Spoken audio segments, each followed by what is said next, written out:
posted in almost a year, and I apologize. My goal is to post at least once a week for the remaining of the year and see how that goes. And if you want to stick around for that journey, that'd be awesome.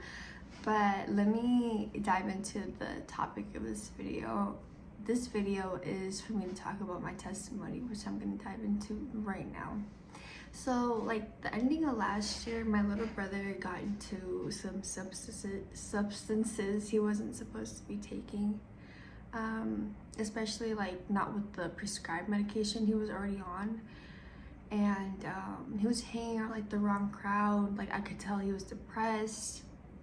I could tell he was always on something. And what made it kind of difficult is I saw my younger self, like my teenage self in him. So like I understood like that's like a route that some teenagers just end up taking because, you know, life, depression, you know, so forth. And I saw myself in him a lot. So it made me just have more compassion for him than judgment. And yeah, so he started hanging around the wrong crowd, and there was this one night in October where he came home like really late. Like there was a habit of him coming home really late, like 3, 4, or 5 in the morning, and him always being on something my mom always knew. And basically last year in October, he came home at like 3 a.m. and my brother is prescribed medication for his PTSD and schizophrenia. This one specific night, he ended up overdosing, collapsing on the floor, and like his life looked like it was literally just like fading away. And it was really scary. It was really, really scary. And then like there was a point where like my mom like was like so like scared and so in shock, she just ran to the bathroom. I don't know what she did in there, but like my first thought was to call 911, you know, like I don't want to lose my little brother. And I thank God for this. But my second to youngest, I don't know what to call it, he had Narcan, I think that's what it is, like the medication to stop overdose. And it's the one like that goes up in your nose. He ended up having one, just one, and he ended up using it on him. And then it's like like a minute later it just like completely stopped. Like he stopped shaking, and like I don't know what was happening, but it did not look good. And then like by the time like that happened, like the ambulance was already there. Like they asked him like, what did you take? And then he said everything he took, that he was on weed, he was on, I don't think I could say it on here, but the white stuff. He was on his prescriptions for schizophrenia and PTSD all at the same time, and that caused the overdose. And he got rushed to the hospital. He was there for like almost like a whole day. And even after that, he ended up still doing the white stuff. And I was so stressed. My mom was so stressed. And like I like pleaded with him, like I even cried to him. I was like, can you please stop? Like I've like heard so many stories of like people like dying off like lace, like from like having fentanyl in it. And I was just so terrified. But then I'm like, I get it, it's just like a phase. Like he's a rebellious teenager right now. Like I could see he's depressed. So like I would tell him like, hey, like we could go out and skate if you want, we could go to the gym, like we can do anything you want, but like let me help you. And then like nothing was, I haven't felt so worthless in my entire life with this whole situation. And I just felt so hopeless. And so I was talking to my best friends, have a few like really good friends of mine, and I told all three of them. And they all, it's just so funny. I'm sorry I'm crying so much, but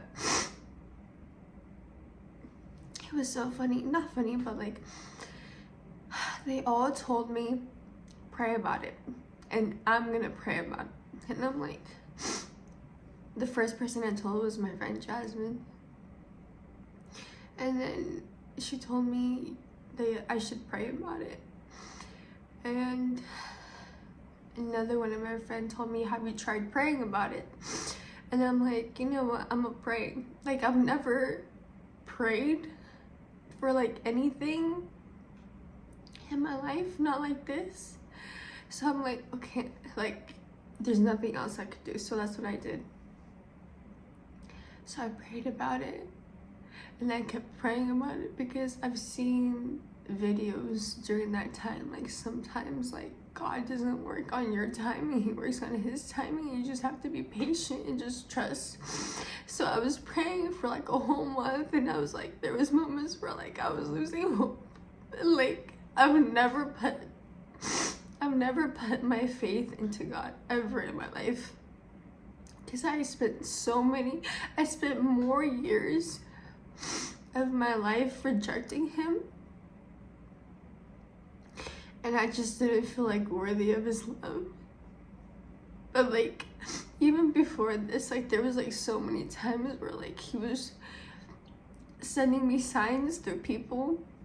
Like I remember like in 2020 or 2021, I had a boyfriend at the time, and he told me, I was like going through something, I was like so stressed, and he told me, he's all like, I know you want to pray to God about this. And I just looked at him, and I don't know what it was, but it was like during the time where I was still rejecting God and I did not believe in God. I don't know what it was, but when he told me that, I just started crying. And to me, I feel like that was like my soul like wanting to, but like the anger in my heart from like so many years of rejecting him was like holding me back. Like the pride was holding me back. So I ignored that. And even then, like there was times like after that where I would give money to strangers, like $1 here and there, and a lot of them would be like, God bless you. And like I would never know how to react to that. Like I would never respond. Anyway, fast forward to last year when I started praying for my little brother. Like a month later, he just stops doing it. He's like, I'm done. And like I was in the room with him when he was talking to one of his friends. He's like, hey, like if there's any of that stuff there at the gathering, I don't want to be there. And if my friends are gonna be doing that, just don't invite me to the function, don't invite me to hangouts. And I was like, I was speechless, and I started crying, and I didn't want him to look because I didn't want him to like feel weird or anything. And then like a few weeks after that, he tells me, he's like, oh yeah, I'm like done for good, and I'm not hanging out with those friends anymore, and I'm done like being a people pleaser and just being around that type of environment.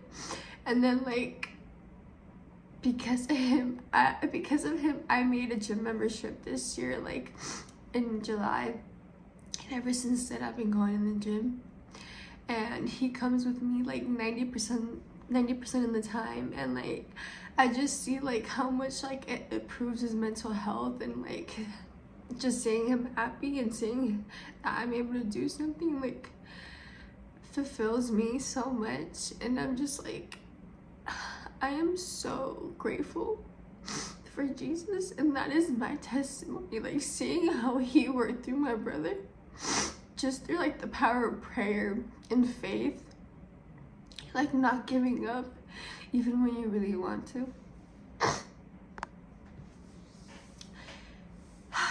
Yeah, he just works in miraculous ways. And remember, God doesn't work on your timing, he works on his, and you have to be patient. Even if it takes months, even if it might take a year or two, like his timing is always right. And in March of this year, I bought my first ever Bible. And then that's when I truly accepted God into my life. And he's just so amazing. He really is. And I know what my life is like with him, and I know what my life is without him. And I would choose my life with him 100% and always. I never want to go back to not knowing him and rejecting him. But God is so loving, and he's so patient and so compassionate. So if you feel like if you're in my position where you just rejected him for your whole life or for years, and you feel like he won't take you back or he doesn't love you anymore, he does love you, and he's waiting for you. And it doesn't matter how much you've sinned, just repent and change and love him, because for the people that you love, you don't choose to hurt on purpose. You change. And once you learn, you do better. Once you know better, you do better. And if you stuck around for this long, I appreciate you so much. And I hope you continue watching my videos. And if I touched your heart in any way or encouraged you in any way, I'm happy that I did. And I'm blessed that I was able to. And thank you for sticking around. God bless you.